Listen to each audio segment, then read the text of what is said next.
दोस्तों कैसे हैं आप लोग। मैं देवेंद्र सिंह गुरुजी तर्कस में आपका फिर से स्वागत करता हूं। और जैसा कि हम लोगों ने जो मुहिम चलाई थी, जिसके हिसाब से हम लोग क्या कर रहे थे, आपके लिए यूपीपी के प्रैक्टिस सेट लेके आ रहे थे, जिससे अपनी तैयारी का आकलन करते हुए अपनी तैयारी को आगे बढ़ाइए और यूपीपी के एग्ज़ाम में अपनी एक सीट पक्की करिए, है ना। तो चलिए समय न गंवाते हुए हम अपने प्रैक्टिस सेट पर आगे बढ़ते हैं और देखते हैं कि हमारा पहला क्वेश्चन क्या है। तो जैसे लिखा हुआ है, राम अभी सोएगा, इस वाक्य में कौन सा वाच्य है। सब लोग अपने अपने मोबाइल को ऑन कर लीजिए।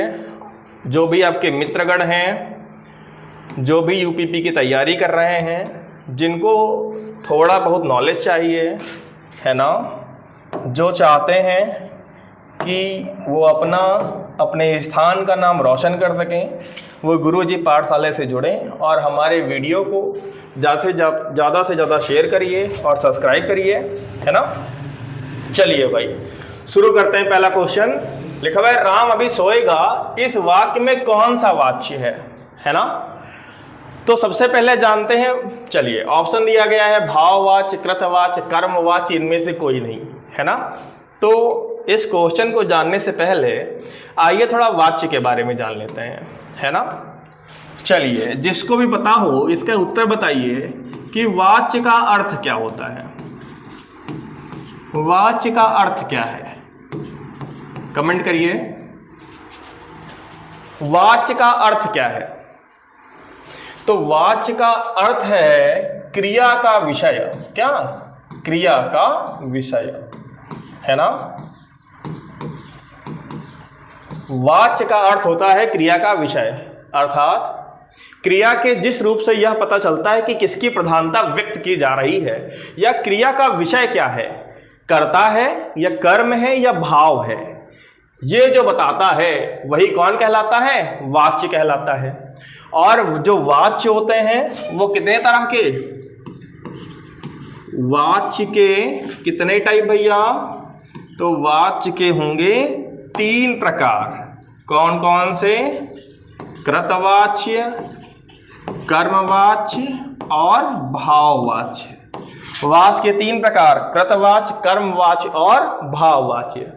तो क्रिया के जिस रूप से कर्ता की प्रधानता बताई जाए, किसकी प्रधानता बताई जाती है, कर्ता की प्रधानता बताई जाती है, कौन सा वाच्य, कृतवाच्य। क्रिया के जिस रूप से कर्म की प्रधानता बताई जाती है, कर्मवाच्य। और क्रिया के जिस रूप से भाव की प्रधानता बताई जाती है, वहां पर कौन सा वाच्य होगा भैया, वहां पर भाववाच्य होगा। तो वाच्य के बारे में क्या जाना, वाच्य का अर्थ होता है क्रिया का विषय। वाच्य होते हैं 3 प्रकार के, कृतवाच्य, कर्मवाच्य और भाववाच्य, है ना। अब देखते हैं, लिखा हुआ है राम अभी सोएगा, इसमें कौन सा वाच्य है। तो भैया इसमें किसकी प्रधानता व्यक्त की जा रही है, इस वाक्य में कर्ता की प्रधानता व्यक्त की जा रही है। किसकी प्रधानता व्यक्त की जा रही है, कर्ता की प्रधानता व्यक्त की जा रही है। कर्ता की प्रधानता व्यक्त की जा रही है, इसलिए यहां पर कौन सा वाच्य, कृतवाच्य। कौन सा वाच्य, कृतवाच्य। ठीक है, आइए जान लेते हैं जरा कर्मवाच्य का एक उदाहरण। कर्मवाच्य में भैया किसकी प्रधानता रहती है, कर्म की प्रधानता रहती है। ठीक है, उदाहरण जैसे हमने कहा पुस्तक पढ़ी गई, क्या कहा, पुस्तक पढ़ी गई, पुस्तक पढ़ी गई। कौन सा वाच्य, कर्मवाच्य। क्यों, क्योंकि कर्म की प्रधानता बताई जा रही है। भाववाच्य में आ जाइए, तो भाववाच्य में जैसे मुझसे चला नहीं जाता, मुझसे चला नहीं जाता, ये क्या हो जाएगा भैया, भाववाच्य हो जाएगा। उम्मीद करते हैं कि वाच्य के बारे में थोड़ा जान पाए होंगे और वाच्य के बारे में आपको थोड़ी सी जानकारी भी मिल पाई होगी। चलिए हम अपने नेक्स्ट क्वेश्चन की ओर बढ़ते हैं। नेक्स्ट क्वेश्चन है हमारा तिल का ताड़ बनाना, है ना। तो तिल का ताड़ बनाना, मुहावरे का अर्थ बताइए। तो तिल का ताड़ बनाने में मुहावरे का अर्थ आपको बताना है। तो देखिए, व्यर्थ काम करना, मतलब ऐसा काम जिसकी जरूरत नहीं है ना, उसको करना। तो ये ऑप्शन तो देखने से गलत लग रहा है। धाक बैठाना, धाक बैठाने का मतलब भैया क्या, धाक बैठाने का मतलब गाना नहीं चला है दबदबा है दबदबा बना रहेगा, तो वही भैया धाक बैठाने का मतलब दबदबा बनाना। तो नहीं, आक्रमण करना नहीं, तो तिल का ताड़ बनाना, तिल मतलब बहुत छोटी चीज होती है और ताड़ का पेड़ बहुत ऊंचा होता है, तो वही मतलब साधारण सी बात को क्या करना, बढ़ा चढ़ा कर बताना। तो यही है हमारे तिल के ताड़ बनाने के मुहावरे का अर्थ। मुहावरा आपका भैया आएगा, तैयार करके रखिएगा अच्छे से। चलिए आगे आते हैं। लिखा हुआ है परोक्ष का विलोम क्या है। क्या लिखा हुआ है, परोक्ष का विलोम क्या है ना। चलिए देखते हैं। पहला लिखा हुआ है वक्र। क्या, वक्र। तो वक्र का मतलब जान लीजिए पहले। वक्र का मतलब क्या होता है, तिरछा, टेढ़ा मेढ़ा। वक्र का मतलब क्या होता है, तिरछा या टेढ़ा मेढ़ा। तो कह रहे हैं वक्र का विलोम बताना है, तो वक्र का विलोम क्या हो जाएगा, ऋजु। क्या हो जाएगा भैया, ऋजु। ठीक। फिर जटिल, जटिल का विलोम क्या हो जाएगा, सरल, है ना। किसका पूछ रहा है, परोक्ष का पूछ रहा है, तो परोक्ष का क्या हो जाएगा, प्रत्यक्ष। परोक्ष का क्या हो जाएगा, प्रत्यक्ष। परोक्ष का विलोम क्या हो जाएगा भैया, प्रत्यक्ष हो जाएगा। ठीक है, चलिए आगे बढ़ते हैं। आगे बढ़ते हुए जैसे ही आगे बढ़े वैसे हमको पता चला, क्वेश्चन लिखा हुआ है चमड़ी जाए पर दमड़ी न जाए, लोकोक्ति का अर्थ निम्नलिखित में से कौन सा है ना। 4 ऑप्शन दिए गए हैं।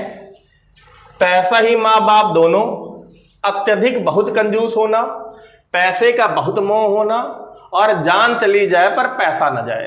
तो क्या लिखा हुआ है, चमड़ी जाए पर दमड़ी न जाए, है ना। तो इसका करेक्ट ऑप्शन आपको बताना है, तो इसका करेक्ट ऑप्शन क्या होगा, कोई कमेंट करके बताएगा या जिसको जानकारी हो, है ना। चलिए, चमड़ी जाए पर दबड़ी न जाए, है ना। इसका मतलब क्या है, अत्यधिक बहुत ज्यादा कंजूस होना, मतलब सीमा से ज्यादा कंजूस होना।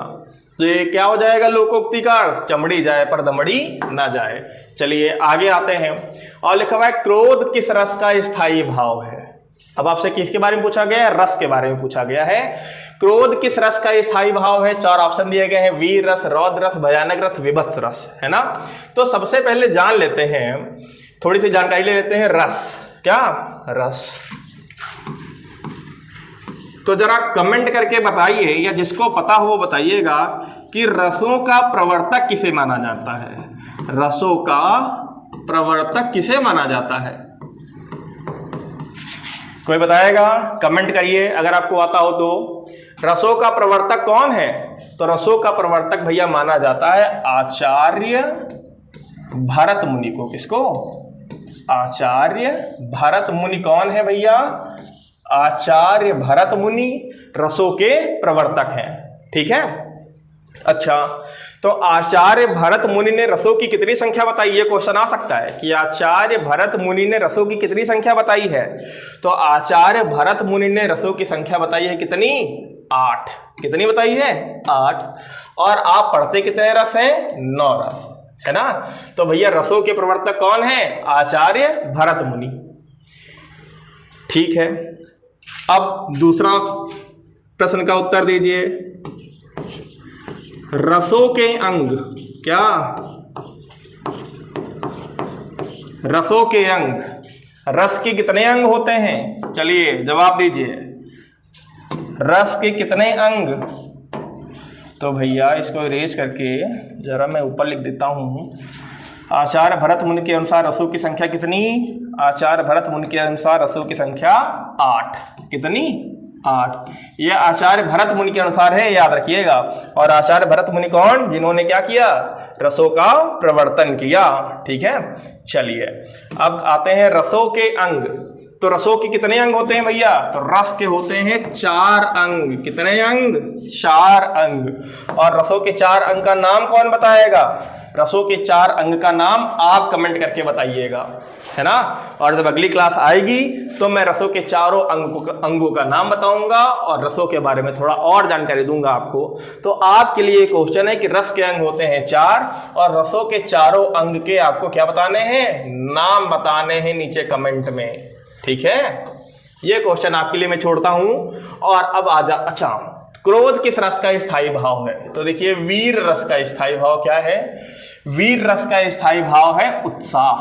क्या, उत्साह। वीर रस का स्थायी भाव उत्साह।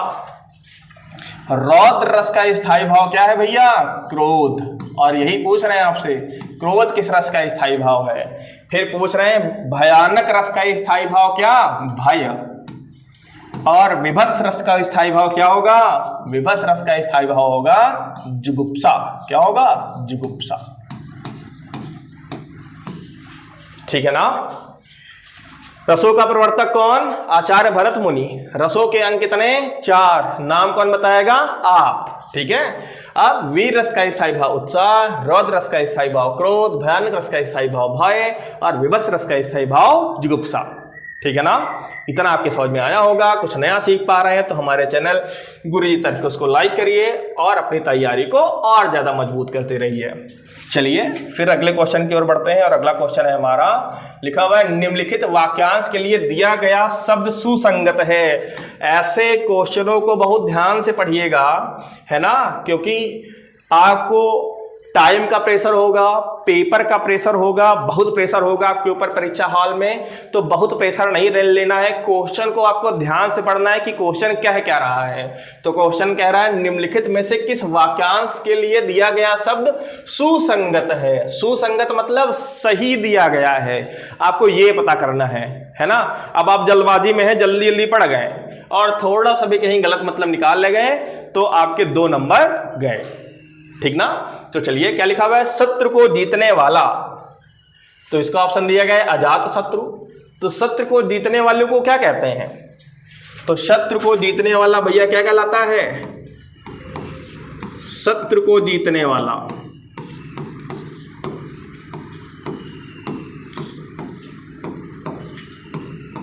शत्रु को जीतने वाला कौन? शत्रुंजय। कौन? शत्रुंजय, है ना। तो इसका मतलब ये तो गलत हो गया। फिर लिखा हुआ है जो पहले ना किया गया हो। तो जो पहले ना किया गया हो वो क्या होगा भैया? जो पहले ना किया गया हो,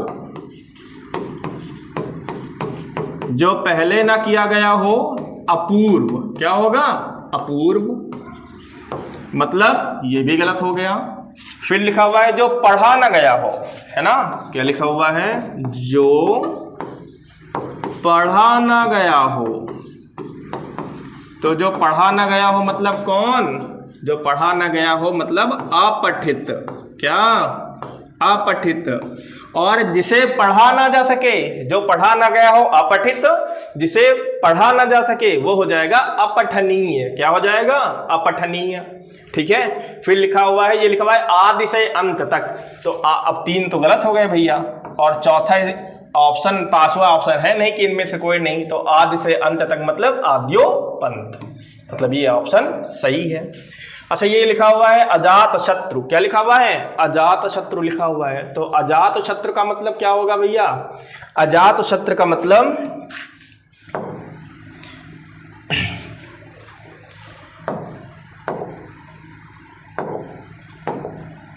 अजात शत्रु तो जिसके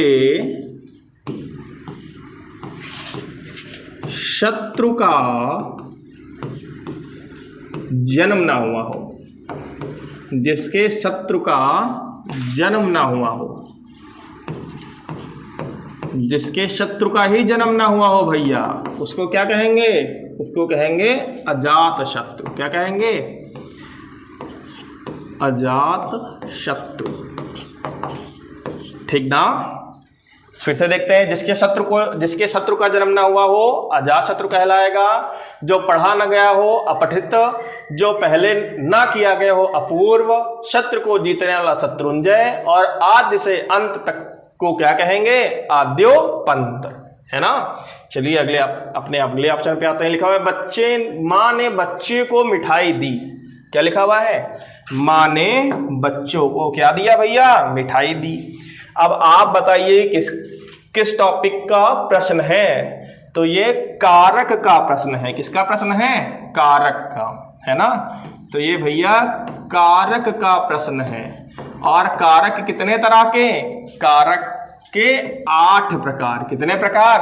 8 प्रकार। भरत मुनि ने रसों की संख्या कितनी बताई? 8 बताई। कारक के कितने प्रकार? 8 प्रकार, है ना। चलिए लिखा हुआ है माँ ने बच्चों को मिठाई दी, रेखांकी शब्द में से कौन सा अलंकार है ना। आइए लिखा हुआ है अपादान कारक, संप्रदान कारक, करण कारक और संबंध कारक। तो सबसे पहले जानिए अपादान कारक। क्या जानिए? अपादान कारक। तो पहले जानेंगे अपादान कारक। क्या जानेंगे? अपादान कारक। अपादान कारक का चिन्ह क्या? से। क्या? से। और कौन सा से? ये जो अलगाव के लिए लगाया जाता है। किसके लिए लगाया जाता है? अलगाव के लिए। मतलब जब दो व्यक्ति या वस्तु एक दूसरे से अलग हो रहे होते हैं उस समय कौन से कारक का प्रयोग हो रहा होता है? अपादान कारक का प्रयोग। से विभक्ति का चिन्ह लगाकर हम अपादान कारक का प्रयोग करते हैं। जैसे मैं लखनऊ से आ रहा हूं तो मैं और जो लखनऊ है वो एक दूसरे से अलग हो रहे हैं ना भैया। तो यहां पे कौन सा कारक? अपादान कारक। तो कुछ ऐसा लिखा हुआ है क्या? मतलब माँ ने बच्चों को मिठाई दी में अपादान कारक हो जाएगा क्या? अलगाव दिख रहा है क्या? नहीं। फिर लिखा हुआ है संप्रदान कारक। क्या लिखा हुआ है? संप्रदान कारक। नाम में ही उत्तर छिपा है भैया। अगर आप ध्यान से देखिए, ऐसे ही थोड़ा समझने की कोशिश करिए कि नाम में ही उत्तर छुपा है। क्या कह रहा है? संप्रदान कारक। संप्रदान, दान, संप्रदान, दान। तो जब कोई वस्तु किसी को दी जाती है, संप्रदान का मतलब ही होता है भैया क्या? देना। संप्रदान का मतलब ही क्या होता है? देना। और देखो अब हमने इस चिन्ह का प्रयोग किया। ये चिन्ह कौन सा है? उद्धरण चिन्ह, इकहारा उद्धरण चिन्ह। ध्यान रखिएगा इसको भी, है ना। तो संप्रदान का मतलब होता है देना। क्या होता है? देना। तो माँ ने बच्चों को मिठाई दी तो समझ जाइए कौन सा कारक? संप्रदान कारक, है ना। चलिए भाई आगे ऑप्शन पे आते हैं। और जैसे आगे ऑप्शन पे है वैसे लिखा हुआ है निम्नलिखित में से चांदनी शब्द के पर्यायवाची किस विकल्प में है? चांदनी शब्द के पर्यायवाची पूछ रहा है आपसे और कह रहा है कि चांदनी शब्द के पर्यायवाची किस विकल्प में है। और आपको 4 विकल्प दे रहा है: ज्योत्सना, ललना, चंद्रिका, चंद्रहास, कौमुदी ज्योत्सना, कौमुदी मंदाकिनी, है ना। तो 4 ऑप्शन आपको दिए गए हैं। चलिए भाई शुरू करते हैं, ऑप्शन को लेते हैं और देखते हैं क्या बताया गया है। तो सबसे पहले लिखा हुआ है ज्योत्सना। क्या लिखा हुआ है? ज्योत्सना लिखा हुआ है। किसका पर्यायवाची ढूंढना है आपको? चांदनी का। किसका ढूंढना है आपको? चांदनी का पर्यायवाची भाई ढूंढना है आपको। चलिए ध्यान लगाइए और चांदनी का पर्यायवाची ढूंढना शुरू करते हैं। तो लिखा हुआ है चांदनी, ठीक है। अच्छा, तो लिखा हुआ है ज्योत्सना, है ना। और लिखा हुआ है ललना। क्या लिखा हुआ है? ललना। फिर लिखा हुआ है कौमुदी। क्या लिखा हुआ है? कौमुदी। फिर लिखा हुआ है ज्योत्सना, कौमुदी, मंदाकिनी। क्या लिखा हुआ है? मंदाकिनी।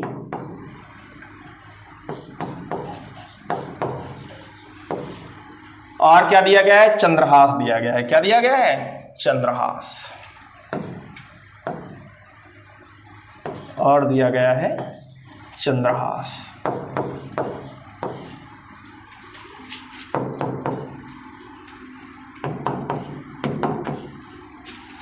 चलिए शुरू करते हैं भाई। हाँ, तो चांदनी, चांदनी का पर्यायवाची पूछ रहा है आपसे। तो चांदनी का जो पर्यायवाची होगा वो कौमुदी होता है, ज्योत्सना होता है, और क्या होता है? और होता है चंद्रताप। क्या होता है? चंद्रताप। और क्या होता है? और होता है कलानिधि। क्या होता है? कलानिधि, है ना। और क्या होता है? और बताइए। और होता है चंद्रमारीच। क्या होता है? चंद्र।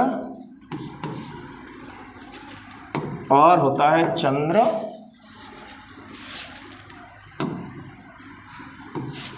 चंद्र। तो ये सब भैया चांदनी के पर्यायवाची हैं। ललना मतलब क्या? बताइए भाई, ललना का मतलब क्या है? तो ललना का मतलब है स्त्री। ललना का मतलब क्या? स्त्री। स्त्री के और पर्यायवाची बताइए भाई। स्त्री के और पर्यायवाची अगर आप जानते हैं तो बताइए। स्त्री के और पर्यायवाची क्या होंगे? स्त्री के और पर्यायवाची होंगे ललना हो गया, वामा हो गया, क्या हो गया? वामा हो गया, कामिनी हो गया। ये सब किसके पर्यायवाची? स्त्री के पर्यायवाची। ये लिखा हुआ है मंदाकिनी, क्या लिखा हुआ है? मंदाकिनी। मंदाकिनी के पर्यायवाची क्या? मंदाकिनी का पर्यायवाची भैया, मंदाकिनी का पर्यायवाची आकाशगंगा, क्या? आकाशगंगा। और नभो नदी, क्या?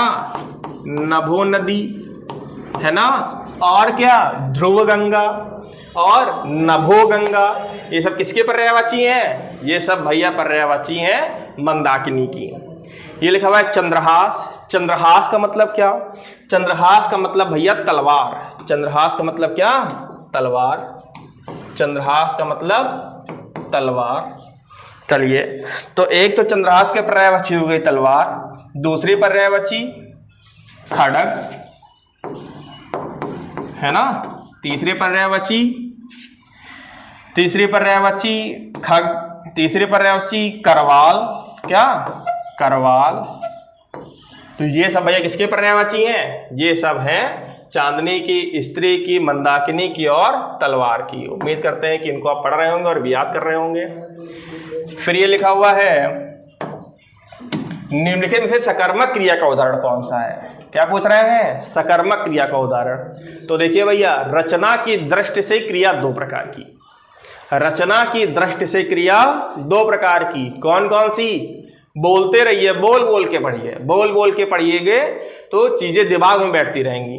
तो रचना की दृष्टि से क्रिया दो प्रकार की, सकर्मक और आक्रमक। क्रिया के जिस रूप में कर्म हो सकर्मक और क्रिया के जिस रूप में कर्म ना हो आकर्मक। पता कैसे करेंगे? कर्म कैसे ढूंढेंगे? वाक्य में कर्म कैसे ढूंढेंगे? तो वाक्य में आप दो चीजों को लगाइए, या तो क्या लगाइए और या तो लगाइए किसे। या तो क्या लगाइए और या तो लगाइए किसे। क्या या किसे लगा के हम क्या कर सकते हैं? क्या या किसे लगा के हम सकर्मक क्रिया में कर्म को ढूंढ सकते हैं, है ना। और जिसमें कर्म होगा वही सकर्मक क्रिया। तो देखो लिखा हुआ है वह छत पर है, क्या लिखा हुआ है? वह छत पर है। चलिए, तो वह क्या है? छत पर नहीं। वह किसे है? छत पर नहीं। हाथी सो रहा था, इसमें तो ये कर्ता हो गया और ये क्रिया हो गई, है ना, तो ये है ही नहीं। लिखा हुआ है रमेश ने खिलौने खरीदे, तो रमेश ने क्या खरीदा? तो देखो उत्तर निकल रहा है बहुत साफ साफ। रमेश ने क्या खरीदा? तो रमेश ने खिलौना खरीदा। साफ साफ उत्तर निकल रहा है। तो क्या या किसे लगा के क्या निकाल सकते हैं भैया? आप क्रिया निकाल सकते हैं। ठीक है, आगे आइए। लिखा हुआ है रहीमन पानी राखिए बिन पानी सब सून, पानी गए न उबरे मोती मानस चून। कह रहा है इन पंक्तियों में कौन सा अलंकार है? क्या पूछ रहा है आपसे? अलंकार पूछ रहा है ना। चलिए थोड़ा अलंकार पे बात करते हैं। और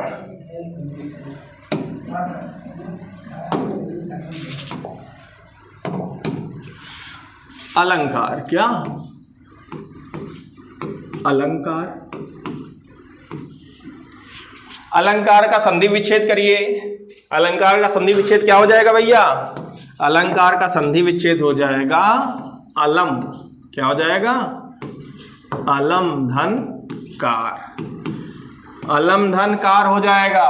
और जैसे ही हलंत देखिए वैसे ही जानिए कौन सी संधि? व्यंजन संधि। तो अलंकार का संधि विच्छेद हो जाएगा अलम धन कार और ये व्यंजन संधि हो जाएगी भैया। अब आइए आगे बढ़ते हैं।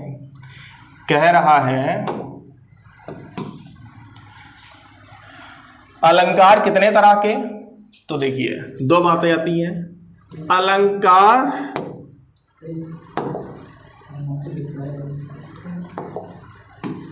अलंकार मुख्य रूप से कितने प्रकार के भैया? और अलंकार कुल कितने प्रकार के? दो चीजें देखिए। अलंकार मुख्य रूप से कितने प्रकार के और अलंकार कुल कितने प्रकार के?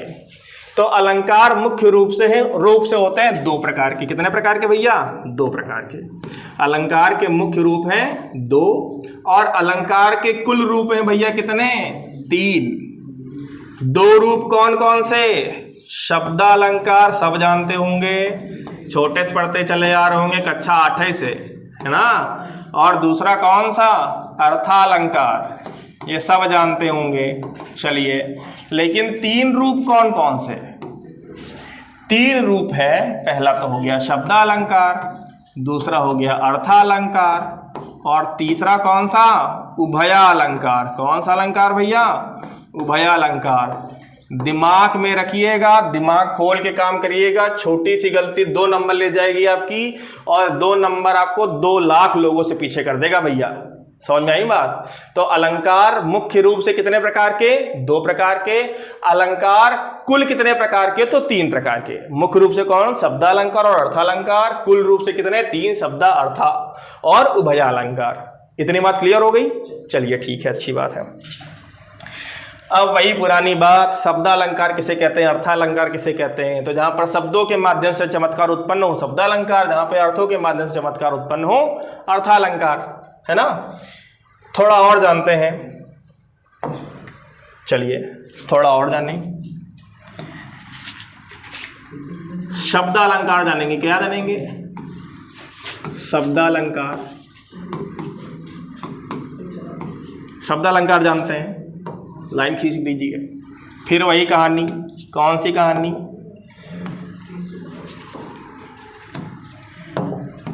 शब्दालंकार मुख्य रूप से कितने प्रकार के? शब्दालंकार मुख्य रूप से कितने प्रकार के? और शब्दालंकार कुल कितने प्रकार के?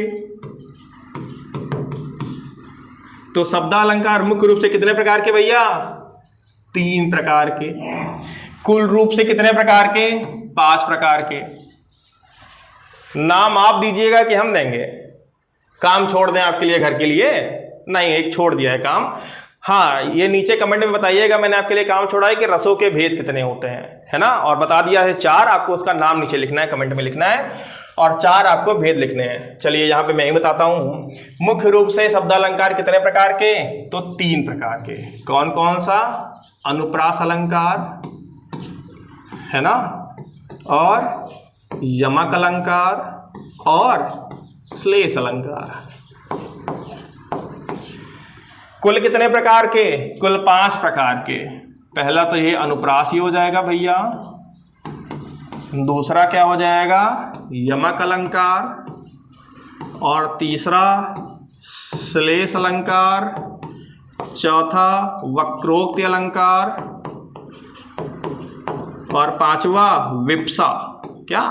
विप्सा। और विप्सा को अन्य किस नाम से जानते हैं? विप्सा को अन्य किस नाम से जानते हैं? पुनरुक्त अलंकार। ठीक ना।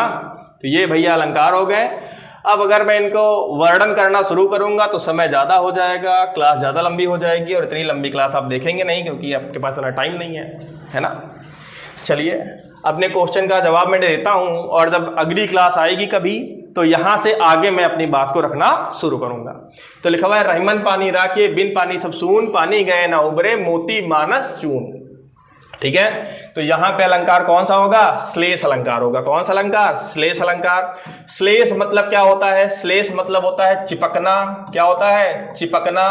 इसका मतलब जहां पर कोई एक शब्द एक ही बार आए लेकिन उसमें कई अर्थ चिपके हुए हों, वही समझो कौन सा अलंकार? श्लेष अलंकार। ठीक है ना। फिर आता है अनुप्रास अलंकार। अनुप्रास अलंकार में क्या होगा? किसी वर्ड की आवृत्ति बार बार आए। वो सुना नहीं, खड़क सिंह के खड़कने से खड़कती हैं खिड़कियां, और खिड़कियों के खड़कने से खड़कता है खड़क सिंह। खा खा खा खा आया, कौन सा अलंकार? अनुप्रास अलंकार, है ना। 4 चंद की चलचल कीड़े खेल रही हैं जलथल में, चा चा चा की आवृत्ति हो रही है, चा वर्ड की बार बार आवृत्ति हो रही है, मतलब कौन सा अलंकार? अनुप्रास अलंकार। यमक अलंकार, चलिए 2 मिनट ले ही लेता हूं आपके। श्लेष अलंकार और यमक अलंकार, इसमें आपको हमेशा कंफ्यूजन रहता है, दूर कर देता हूं, 2 मिनट चाहिए बस। श्लेष अलंकार का मतलब होता है चिपकना। यहां पे कोई शब्द एक ही बार आएगा और उसके अर्थ कई होंगे। लेकिन यमक अलंकार में कोई शब्द बार बार आएगा। क्या? कोई एक ही शब्द बार बार आएगा, और जितनी बार आएगा उसके उतने बार अर्थ अलग अलग होंगे। श्लेष अलंकार में एक शब्द एक बार आएगा, उसके अर्थ अलग अलग होंगे। यमक अलंकार में एक शब्द कई बार आएगा और उसके अर्थ अलग अलग होंगे। उदाहरण के लिए बता दूं, उदाहरण के लिए जैसे ये पढ़ा होगा काली घटा का घमंड घटा, काली घटा का घमंड घटा, ये तो बहुत सुना होगा अपने, कनक कनकते सौगुनी मादकता अधिकाय, है ना। हरि गए हर से मिलन, हरि बैठे हरि पास, और जब हरि हर से मिले तब हरि भय उदास, है ना। एक हरि का मतलब मेढक, एक हरि का मतलब सर्प, एक कनक का मतलब सोना, एक कनक का मतलब धतूरा। तो एक ही वर्ड बार बार आ रहा है लेकिन उसके अर्थ अलग अलग हो रहे हैं ना। तो कौन सा अलंकार? तो होगा यमक अलंकार। ये समझ में आया। उत्प्रेक्षा अलंकार जानते होंगे, जहां पर जन मन जनो मनो जानो मानो इत्यादि शब्द का प्रयोग हो जाए। उत्प्रेक्षा अलंकार धाय धाम काम सब त्यागी, मनहु रंक निधि लूटन लागी, है ना। और कौन सा? सोहत ओढ़े पीत पटु, श्याम सलोने गात, मनहु नील मन सैल पर आतप करो प्रभात। चलिए यहीं पर मैं अपनी वाणी को विराम देता हूं, और जैसे जैसे समय आगे बढ़ता रहेगा हम आपको चीज़ों को और अच्छी तरीके से डिफाइन करते हुए आगे बढ़ते रहेंगे। बस आप हमारे चैनल गुरुजी तर्क से जुड़े रहिए और लगातार हमको सपोर्ट करिए। जो आपके दोस्त हैं, इष्ट हैं, मित्र हैं, जो लगातार तैयारी कर रहे हैं यूपी पुलिस की या किसी अन्य भी कंपटीशन की, उनको ये वीडियो भेजिए और उनको आप लाभान्वित करिए। धन्यवाद।